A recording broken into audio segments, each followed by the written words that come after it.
வணக்கம். வக்ரதுண்ட மகாகாய சூரியகோடி சமப்பிரபக அவிக்னம் குருமே தேவ சர்வகாரியேஷு சர்வதா. தென்னாட்டுடைய சிவனே போற்றி, என் நாட்டவர்க்கும் இறைவா போற்றி. நண்பர்களே, இந்த புத்தம் புதிய வீடியோல உங்கள் அத்துணை பேரையும் சந்திப்பதில் மிகுந்த மகிழ்ச்சி கொள்கிறேன். இன்றைக்கு நம்ம பேச போறது ஆண்டவன் எழுதிய விதி. இந்த தலைப்புல மேஷம் முதல் மகர ராசி வரை பார்த்தோம். இப்போ இன்னைக்கு கும்ப ராசியை பற்றி பார்க்க போகிறோம். கும்பராசி, ஒவ்வொரு ராசிக்கும் ஒவ்வொரு தலைவிதி என்பது உண்டு. அதில் ஆண்டவன் எழுதிய தலைவிதி நம்ம என்னதான் செய்தாலும், எது செய்யவில்லை என்றாலும், சில விஷயங்களில் சில விதத்துல நமக்கு பாக்கியங்களும் யோகங்களும் நடக்கும். அது என்ன, கும்பராசிக்கு எப்படி அப்படிங்கிறத பத்தி பார்ப்போம். இந்த வீடியோல பார்த்து கொண்டிருக்கக்கூடிய கும்பராசி நேயர்கள் நீங்க இருந்தாலும், உங்களோட ஃப்ரெண்ட்ஸ், ஃபேமிலிஸ் அண்ட் ரிலேட்டிவ்ஸ், நண்பர்கள், குடும்பத்தார்கள் மற்றும் உறவினர்கள்ல யாராவது ஒருத்தர் கூட கும்பராசியில் இருந்தாலும் இந்த வீடியோ அவர்களுடைய வாழ்க்கையை புரட்டி போடும், மாற்றி அமைக்கும் பாசிட்டிவான சைட்ல அப்படிங்கிறதுல எல்லளவும் சந்தேகம் தேவையில்லை. கும்பராசி காலபுருஷனுடைய 11ஆம் வீடு. இந்த வீடியோல கும்பராசியுடைய குணாதிசயங்கள் என்ன, ஆண்டவன் எழுதிய தலைவிதி என்ன, அதற்கு பிறகு கும்பராசிக்காரர்கள் வாட் யூ கேன் எக்ஸ்பெக்ட், நீங்கள் எதை எதிர்பார்க்கலாம், அதற்கு பிறகு நியர் ஃபியூச்சர் ப்ரிடிக்ஷன்ஸ், அடுத்த 6 மாதம் முதல் 2 ஆண்டுகள் வரை உங்களுக்கு என்ன மாதிரியான ப்ரிடிக்ஷன்ஸ் இருக்கு, நிலைமை, கிரக நிலைமை எப்படி இருக்கு, அதற்கு அடுத்த பிறகு கடைசியாக ரெமிடிஸ் என்ன, ஏதாவது பிரச்சனைகள் இருக்கா அந்த தலைவிதியில, அப்படி இருந்தால் அந்த பிரச்சனைக்கான தீர்வுகள் என்ன, ரெமிடிஸ் என்ன, அதை பத்தி பேச போறோம். இதுல குணாதிசயங்கள், கும்பராசிக்காரர்களுடைய குணாதிசயங்கள். நம்பர் 1, அதிகமாக சகிப்புத்தன்மை உடைய ராசி என்பது கும்பராசி. எப்பேற்பட்ட விஷயத்தையும் சகிச்சு கொள்ளக்கூடிய, டாலரேட் பண்ணக்கூடிய ஒரு கேப்பபிலிட்டி கும்பராசிக்கு வந்துடும். 2, மிகப்பெரிய ஒரு வெள்ளை பெயிண்ட் அடிச்சிருக்கிற ஒரு வால், ஒரு செவருல சின்னதா சிறு கரும்புள்ளி இருந்தாலும் கும்பராசிக்காரர்களுக்கு அந்த வெள்ளை செவரு தெரியாது, கரும்புள்ளி தான் தெரியும். இது ஒரு மனோபாவம். 3, அனைத்து கும்பராசினியர்களுக்கும் மிகுதியான ஆன்மீக எண்ணங்கள், பக்தி என்பது இருக்கும். 4, கும்பராசினியர்களுக்கு பொதுவாக தன் தாயாரின் மீது அன்பும் பற்றும் அதிகமாக இருக்கும். 5, 100க்கு 100 கும்பராசிக்காரர்கள் தன்னுடைய வாழ்க்கை துணையை வெகுவாக விரும்பினாலும் கூட அதுல பிரச்சனைகள் இருக்குங்கிறது தலைவிதியில வரும். ஆனா வெகுவாக வாழ்க்கை துணையை உண்மையாகவும் நேர்மையாகவும் நேசிக்கக்கூடியவர்கள் கும்பராசி அன்பர்கள். இது குணாதிசயங்கள்.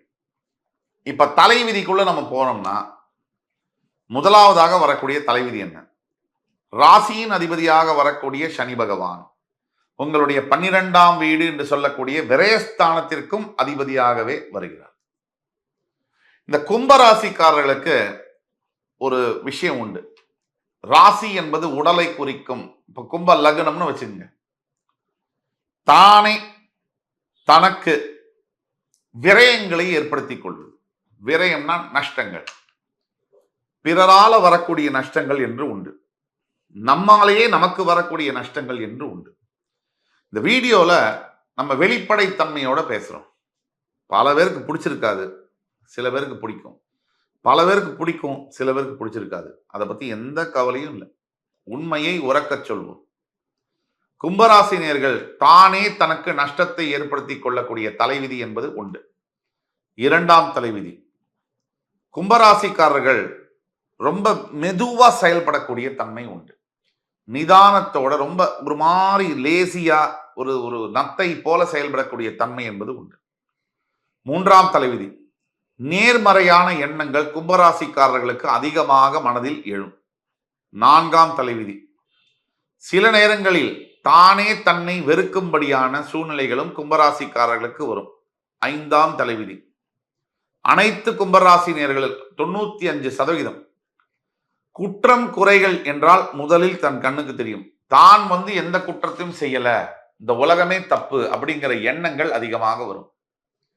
டிட்டாச்மெண்ட் என்று சொல்லக்கூடிய எல்லாத்தையும் வெறுத்து ஒதுக்கக்கூடிய தன்மையும் கும்பராசினியர்களுக்கு குணாதிசயமாக வரும். இது தலைவிதி.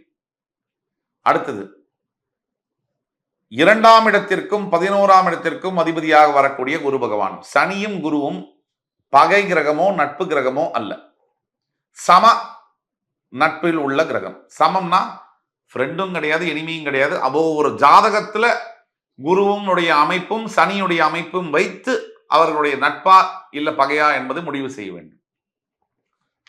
தனஸ்தானத்துக்கு தனகாரகனான குரு பகவானே அதிபதியாக வருவதனால் அது காரகோ பாவனாஸ்தியாக வரக்கூடிய வாய்ப்புகள் உண்டு. அதாக எத்தனை பணம் கும்பராசிக்காரர்கள் சம்பாதித்தாலும் கூட அந்த பணத்தை காப்பாற்றுவதற்கு, சேர்த்து வைப்பதற்கு மிகுந்த சிரமத்தை பட வேண்டும். இது 6ஆம் விதி. 7ஆம் தலைவிதி 11ஆம் இடத்தில் இருக்கக்கூடிய குரு பகவான் மிகப்பெரிய பண லாபத்தை 40 வயதிற்கு மேல் ஏற்படுத்துவார். இது 7ஆம் விதி. 8ஆம் விதி உங்களுடைய 3ஆம் வீடு என்று சொல்லக்கூடிய மேஷராசிக்கும் உங்களுடைய 10ஆம் வீடு என்று சொல்லக்கூடிய விருச்சிக ராசிக்கும் அதிபதியாக வரக்கூடியது செவ்வாய் பகவான். இதுல ஒரு முக்கியமான பாயிண்ட், உபஜயஸ்தானத்துல செவ்வாய் மூலத்திரிகோணம் அடைகிறார். உங்களுக்கு வேண்டாத கிரகம்.